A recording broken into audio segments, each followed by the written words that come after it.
murderer's house right now, just round this corner, and we'll be face to face with the most terrifying, evil guy in the century. Ashley, can you tell us a little bit about the murderer and what he does as his hobby? Obviously it's murdering, but which people has he murdered most previously? I believe, as far as I've found out, he doesn't really go for children as his main suspects, but the little dogs that go for walks down this pathway every weekend. Ashley, could you tell us who was the latest victim of this disgusting crime? The latest victim was the Chihuahua belonging to Esther Lammy. I don't have a Chihuahua, I think they're minging. It was someone else's, I think. Obviously she finds them minging after the picture that the police found later on, after the serious killing. Do you think it's suspicious that a lot of people have moved out of our street?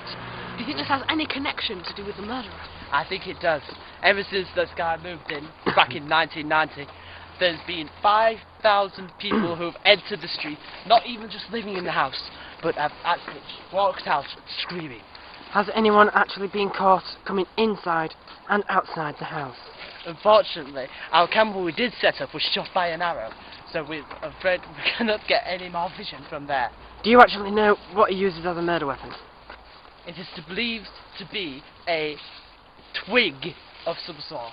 But I don't think it's this normal twig you find on these bushes, for example. Do you think the residents of Westfield Rise, especially me, are in mortal danger? I seriously think they do. I think we should get more evidence to be able to prosecute this man so that people can live safely in their houses. Do you think it's slightly suspect that one day, as I was walking down this snicket, I saw the murderer cutting the hedge with a chainsaw, and he looked at me with a sort of evil glint in his eye? This is very suspicious activity. I hope you've reported it to the police. Regrettably, no. But I will do in the future if any more dangerous evidence comes across my path. I hope you viewers actually take Esther's advice seriously. Always follow what Esther says, as she's always right. Thanks. We're coming up to the house now. As you can see on my left now, this is the back garden. As you can see, these fences have been built up to prevent people from seeing the activities that happen inside the village. Right, coming up a bit further now. What was that?